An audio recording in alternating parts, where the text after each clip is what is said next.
اللہ کا ذکر باقی رہے گا، علی کا نام باقی رہے گا. کیوں؟ کیونکہ علی شعر خدا ہے، علی مصدر حلقہ ہے، علی نقطہ بائے بسم اللہ ہے، علی ولی الکائنات ہے، علی کافی البلیات ہے، علی مومن ہے، علی امیر المومنین ہے، علی فرش پر بیٹھ کر عرش پر حکومت کرنے والا ہے، علی عرش پر بیٹھ کر پردہ ویدت سے لے جائے قدرت میں نبی سے گفتگو کرنے والا ہے، علی کی شادی پہ تارا نوکر بن کر آئے، علی کا نکاح عرش پر ہو، علی کی دلہن زہرا بنے، علی کے بچے حسنین بنے، علی ساقی کوثر ہے، علی ظاہر الازر ہے، علی منکر کی موت ہے، علی قسیم الجنت والنار ہے، علی کی محبت جنت اور جہنم بانٹے گی، علی پل صراط پر کھڑا ہو کر یہ فیصلہ کرے گا کہ یہ جہنم تیرا ہے، یہ میرا ہے. علی آدم کی توبہ کو قبول کرانے والا ہے، علی نوح کی کشتی کو پار لگانے والا ہے، علی ابراہیم کی آگ کو گلزار کرنے والا ہے، علی یوسف کو کنویں سے بچانے والا ہے، علی عیسیٰ کو مسیحائی سکھانے والا ہے. یہ وہ اللہ کا ولی ہے جو اگر سو جائے تو قرآن کی آیت آتی ہے، جو پڑھ پڑھ کے حملہ کرے تو قرآن کی آیت آتی ہے، اس کی اگر تلوار ٹوٹ جائے تو عرش سے تلوار آ جاتی ہے. یہ وہ اللہ کا ولی ہے جو مظہر جلی ہے. قرآن میں صالح المومنین ہے، تورات میں بریہ ہے، انجیل میں ایلیا ہے، وہ ابو تراب ہے. جو تیرا مولا ہے وہ میرا مولا ہے، وہ علی مولا ہے، وہ علی مولا ہے.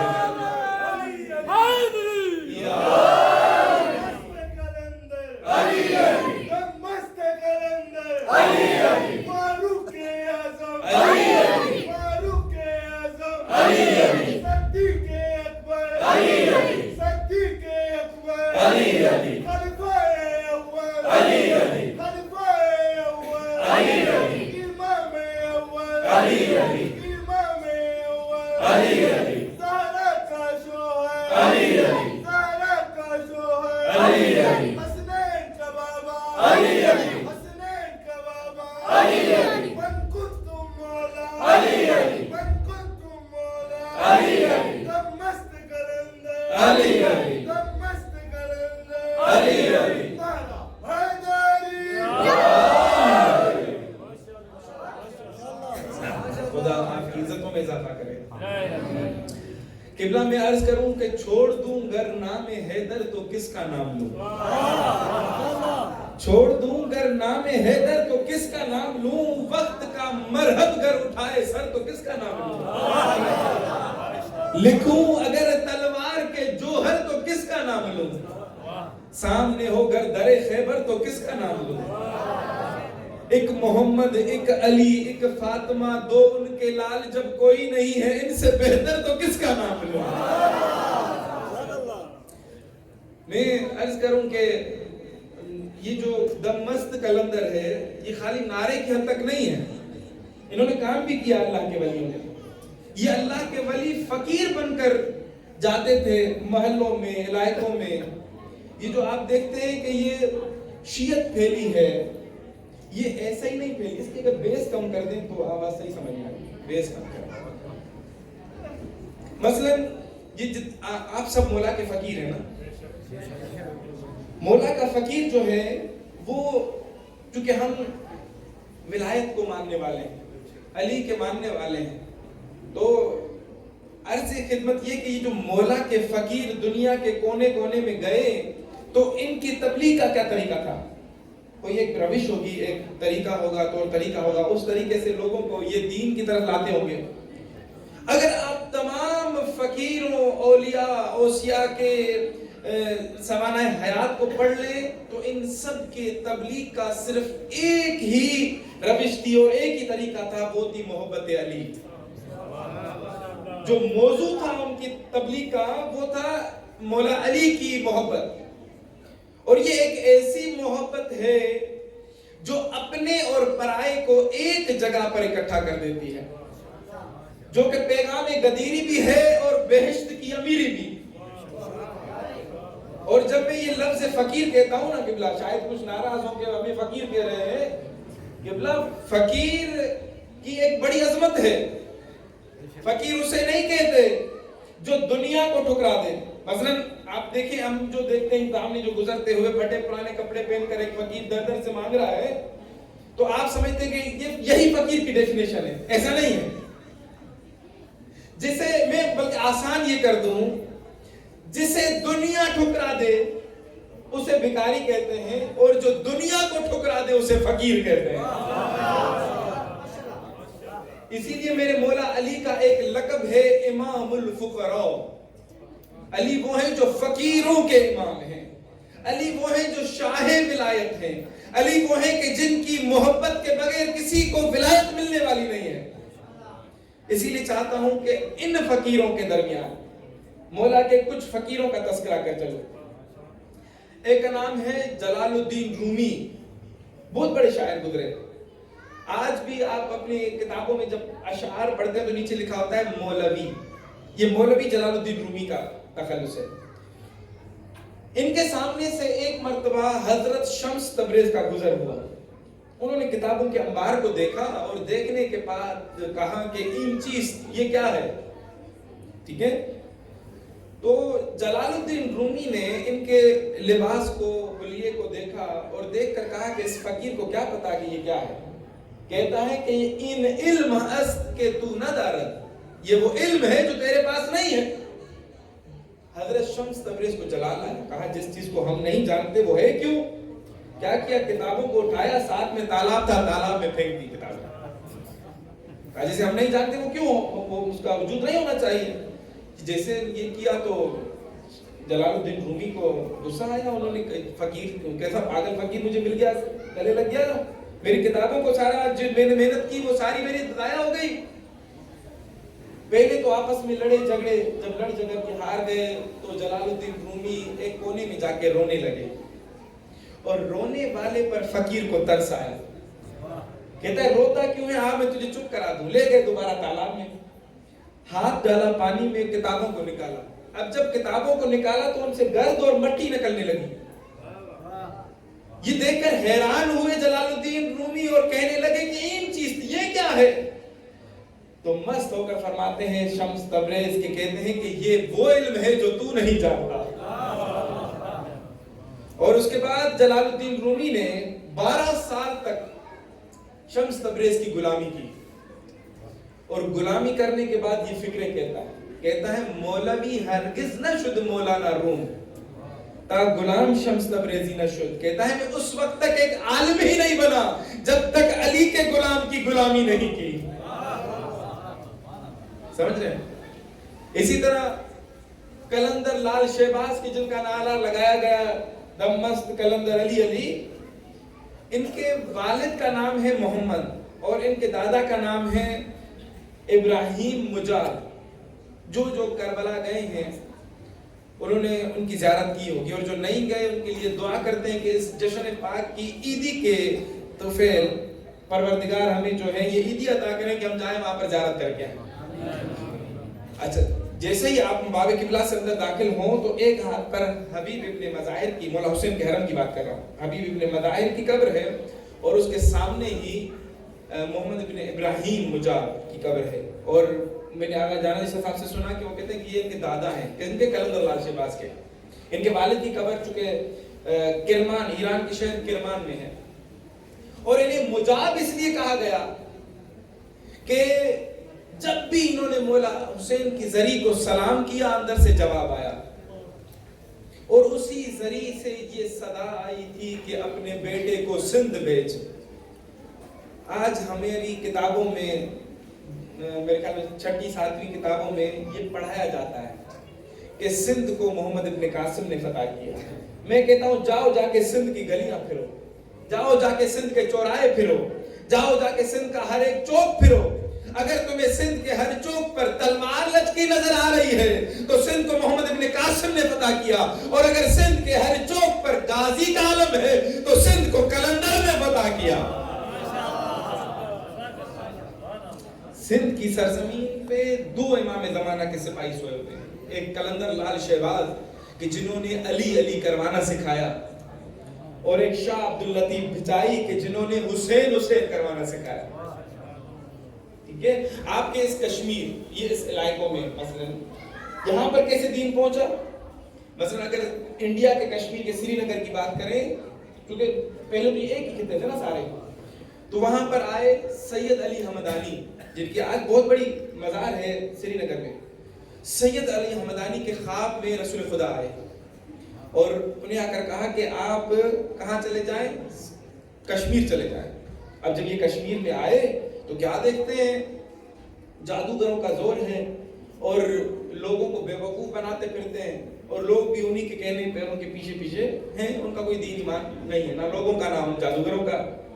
تو جب یہ گئے باہر نکلے تو دیکھتے ہیں کہ ایک جمع غفیر ہے اور ایک جادوگر لوگوں کو بے وقوف بنا کر آسمان میں اڑ رہا ہے. تو سید علی حمدانی نے کہا کہ اگر میں بھی وہی کام کروں، اس کی طرح ہوا میں اڑنے لگ جاؤں، تو پھر مجھ میں اور اس میں فرق کیا رہے گا؟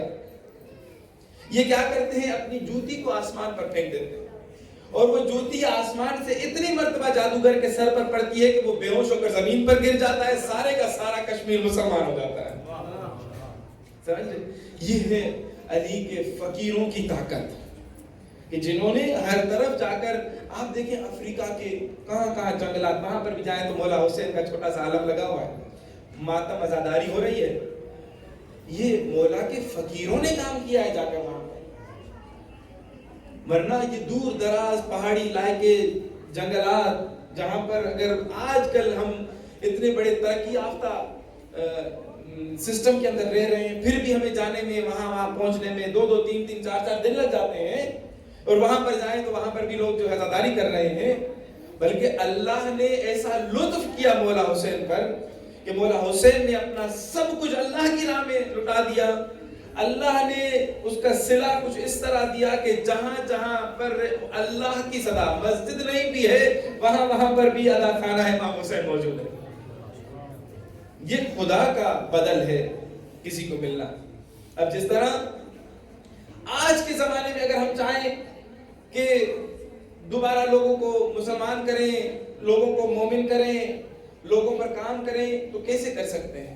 آج ہمارے پاس آیا ایسی طاقت ہے کہ ہم دور دراز کسی بادلوں کو اشارہ کر دیں، وہ یہاں پر آ کر برسنا شروع ہو جائے، جو درخت ہیں وہ نزدیک آ جائیں. تو آج ہمارے پاس کیا طاقت ہے؟ آج ہمارے پاس طاقت ہے طب اہل بیت کی. ہم طب اہل بیت کے ذریعے سے دوبارہ سے اس پوری دنیا میں انقلاب لا سکتے ہیں. ایسے طب کے ذریعے سے معجزات ممکن ہیں جس کا آپ تصور بھی نہیں کر سکتے. اور سب سے بڑی بات کہ نیچر سے دوری کی وجہ سے ہم مشکلات کا شکار ہیں. آپ سب بزرگان یہاں موجود ہیں، اس بات کو غور سے سمجھیں. ہم طب کے اندر 3 چیزوں سے علاج کرتے ہیں، 3 چیزوں، اور وہ تینوں چیزیں نیچرل ہیں. کیا؟ سب سے پہلی چیز زمین. اسی لیے تو مولا علی کو ابو تراب کہا جاتا ہے کہ زمین کا کام کیا ہے. زمین ہمارے اس وقت ہم جب یہاں موجود ہیں، نہ جانے کتنی ہمارے پاس سگنلز موجود ہیں، موبائلوں کے سگنلز، کوئی وائی فائی کے سگنل، کوئی ابھی یہاں پر اگر ٹی وی لگی ہوئی ہو تو دیکھیں 200 چینل چل رہے ہیں.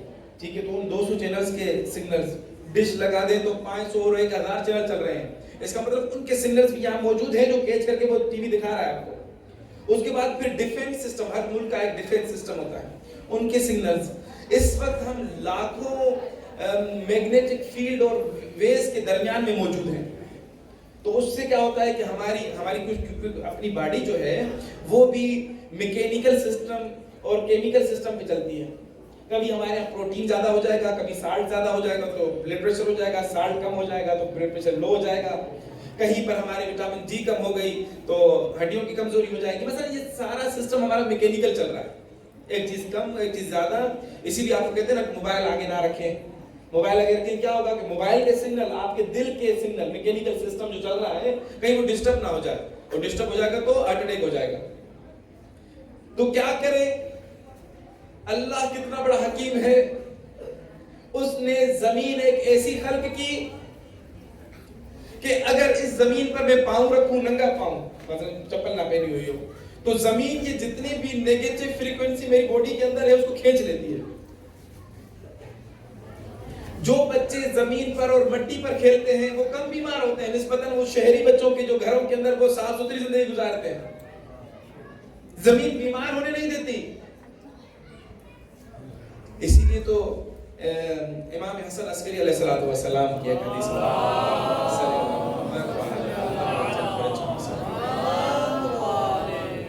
امام فرماتے ہیں مومن کی 5 نشانیاں ہیں، اور ان 5 نشانیوں میں ایک نشانی یہ ہے کہ مومن زمین پر سجدہ کرتا ہے.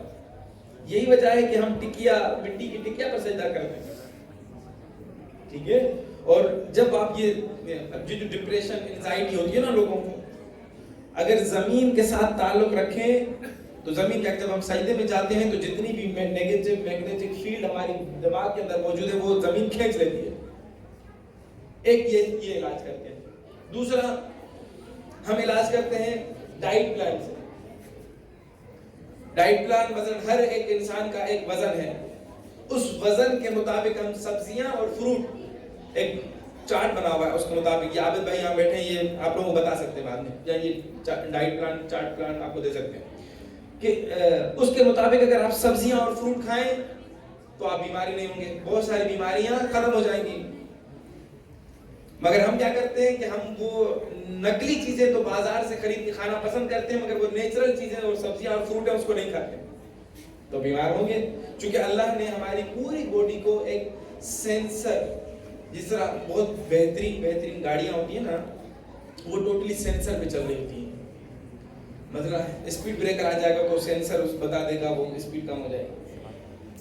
کہیں پر گاڑی آ جائے تو اسپیڈ بریکر وہ اس کی اسپیڈ کم ہو جائے گی، کہیں اسپیڈ تیز ہو جائے گی. مطلب وہ ایک سینسر پہ چل رہی ہے ٹوٹلی گاڑی. مطلب آپ کہتے ہیں کہ وہ بڑی جدید ٹیکنالوجی کی گاڑی بنی ہے. اس سے بڑی ٹیکنالوجیز انسان کے اندر موجود ہے کہ ہم جب جو چیز کھاتے ہیں اس میں سے جو چیز چاہیے ہوتی ہے ہمارا بدن وہ چیز وہ لے لیتا ہے، اضافی چیز کو باہر نکال پھینک دیتا ہے. اتنے بڑے سینسر لگے ہیں. مگر اللہ نے جو سینسر لگائے ہیں، مطلب جو آپ کی بہترین سے بہترین گاڑی، اس کے اندر انہوں نے کہا کہ بھائی موبائل ڈالنا ہے انجن میں، آپ اس کی جگہ پانی ڈال دیں تو وہ خراب ہو جائے گی نا. آپ کہیں کہ میں اس کی جگہ پیپسی ڈال دوں تو خراب ہو جائے گی. اسی طریقے سے ہمارا سینسر سسٹم جو ہے، اللہ نے کچھ چیزیں بتائی کہ یہ چیزیں کھائیں گے تو آپ کی مشین بہت اچھی چلے گی. ہم اگر اس کی جگہ پر دوسری چیزیں ڈالیں گے تو آٹومیٹکلی ہماری مشین خراب ہو جائے گی. پھر ہم بیمار ہوں گے تو پھر بھاگیں گے ڈاکٹروں کے پیچھے. اور خصوصاً آپ لوگ تو دعائیں کیا کریں کہ بیمار نہ ہو، ورنہ یہاں سے پنڈی تک جانے میں جو ہے 10-15 ہزار روپے کا خرچہ ہوتا ہے. اگر 2-4 مریض کے ساتھ چلے جائیں تو 50,000 صرف آنے جانے میں گئے. باقی پھر دوائیں اور علاج اور یہ چیزیں تو پھر الگ کہانی ہے. ٹھیک ہے. مگر آپ کے پاس الحمدللہ سے یہ زمین بھی موجود ہے. اسی زمین پر اگنے والے ڈرائی فروٹس اور جو دوسرے گرین ویجیٹیبلز، گرین فروٹس، یہ ساری چیزیں موجود ہیں.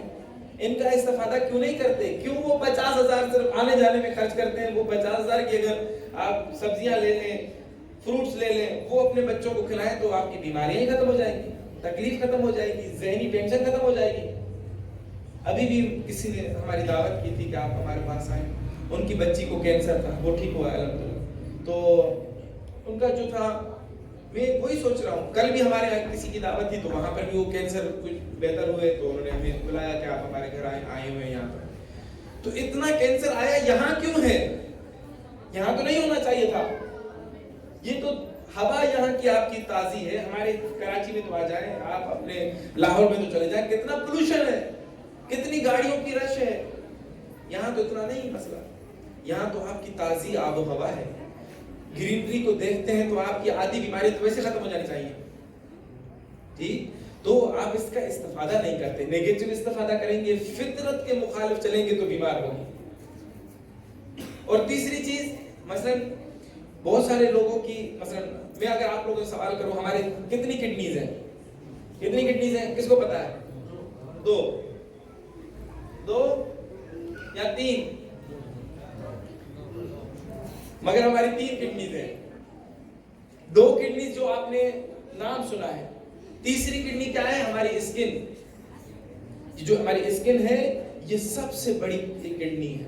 کیا کڈنی کا کام بھی ہے فلٹر کرنا آپ کی باڈی سے منرلز اور سالٹ کو، میگنیشیم کو، یوریا کو، کریٹینائن کو نکال کے باہر پھینکنا یورین کے ذریعے. یہی کام ہماری اسکن بھی کرتی ہے. یہی اسکن کا آپ پسینہ اٹھائیں، پسینے کو جا کر ٹیسٹ کریں، جو جو چیزیں آپ کے یورین میں ملیں گی وہی ساری آپ کے پسینے میں ملیں گی. بس اسکن وہی سارے کام کرتی ہے. میگنیشیم کو باہر نکالتی ہے، کلورائڈ کو باہر نکالتی ہے، یوریا کو، کریٹینائن کو، سالٹ کو، پانی کو، اس کو باہر نکالتی ہے. اور اتنا پانی سالٹ نمکین ہوتا ہے کہ اگر آپ کا پسینہ آپ کی آنکھ میں چلا جائے تو آپ کی آنکھ نہیں کھلتی، اتنا نمکین ہے۔ یہی وجہ ہے کہ کسی کافر کا گیلا ہاتھ ہو تو اس سے ہاتھ نہیں ملایا جاتا، وہ ہاتھ ہمارا بھی نجس ہو جاتا ہے۔ کیوں؟ کیونکہ اس آپ کے پسینے میں وہی ساری پراپرٹیز ہیں جو یورین کے اندر ہیں۔ یہ تو لطف ہوا آپ سب کے اوپر محمد مصطفیٰ صلی اللہ علیہ وآلہ وسلم کا،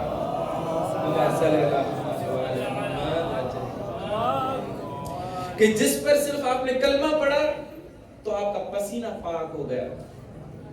اگر کافر بھی پسینے سے پورا بھرا ہوا ہو، اس کے کپڑے بھی گیلے ہوں، اور وہ آئے دوڑتا ہوا اور آ کر کہے کہ میں کلمہ پڑھتا ہوں، تو جیسے ہی وہ کلمہ پڑھتا جائے گا وہ خود بھی پاک ہو جائے گا، اس کے کپڑے بھی پاک ہو جائیں گے، گیلے کپڑے پاک ہو جائیں گے اس کے، چونکہ اس سے طبیعت رکھتے ہیں۔ یہ لطف ہے ہم پر، مسلمانوں پر، کہ اللہ نے ہمیں ایسی شخصیات عطا کر دی کہ جس شخصیت پر آپ صرف کلمہ پڑھ دیں، آپ نہ جانے کتنی چیزوں سے نجس بندے تھے پاک ہو جاتے ہیں۔ صلوات پڑھیں محمد والے محمد صلی اللہ علیہ وسلم۔ اچھا، تو ہم اسکن سے کیسے استفادہ کر سکتے ہیں؟ یہ بات ابھی رہ رہی تھی، اچھا وہ یاد آ گئی۔ کیسے؟ اگر ہم پانی کے اندر جا کر ایک 40 ڈگری سینٹی گریڈ کے پانی میں ہم اگر بیٹھ جائیں دن میں 24 گھنٹے میں 2 گھنٹے، تو جو ڈائلائسس کے پیشنٹ ہیں نا، ان کا کیا کڈنی فلٹر نہیں کر رہی، یہ چیزوں کو باہر نکال نہیں پھینک رہی، تو ہم کیا کریں گے؟ اسکن سے استفادہ کریں گے کہ یہ ساری چیزیں ہماری، چونکہ وہ بیک اپ ماریں گی، جب وہ باہر نہیں نکلیں گی تو بیک اپ ہوگا باڈی کے اندر، آپ کا سانس صحیح نہیں لے پائیں گے، آپ کا دل صحیح کام نہیں کرے گا، آپ کے گردے صحیح کام نہیں کرے گا، آپ کا ہاضمہ صحیح کام نہیں کرے گا، پھر بھاگیں گے ڈائلائسس کے پیچھے کہ ہم مصنوعی ڈائلائسس کریں، یہ چیزیں باہر نکالیں۔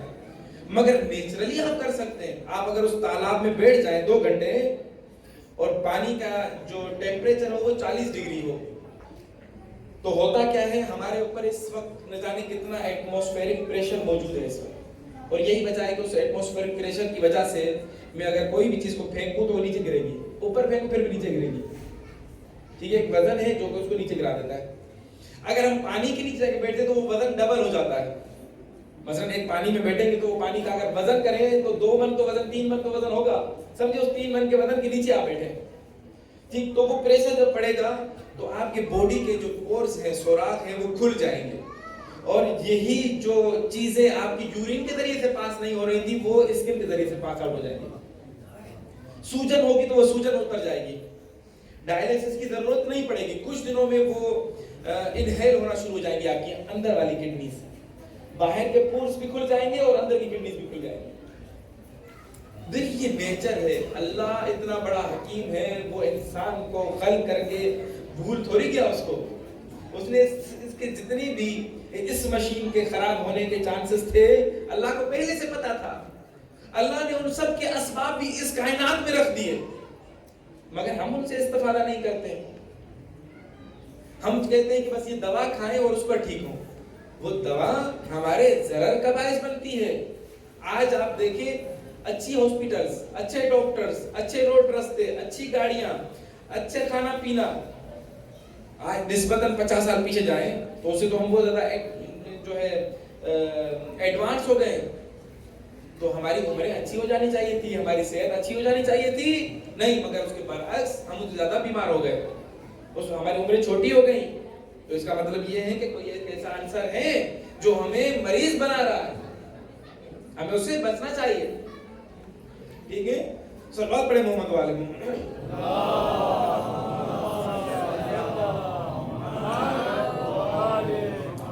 اچھا جی، ایک تو رسول خدا کو حکم ہوا، کیا حکم ہوا؟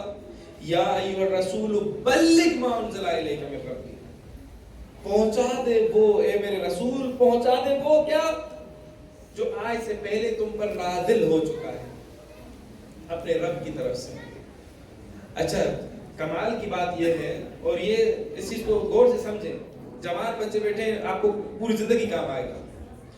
یہ جو قرآن کی آیت ہے واللہ یعصمک من الناس، میں آپ کو انسانوں کے شر سے بچاؤں گا، یہ آیت ایک ہے،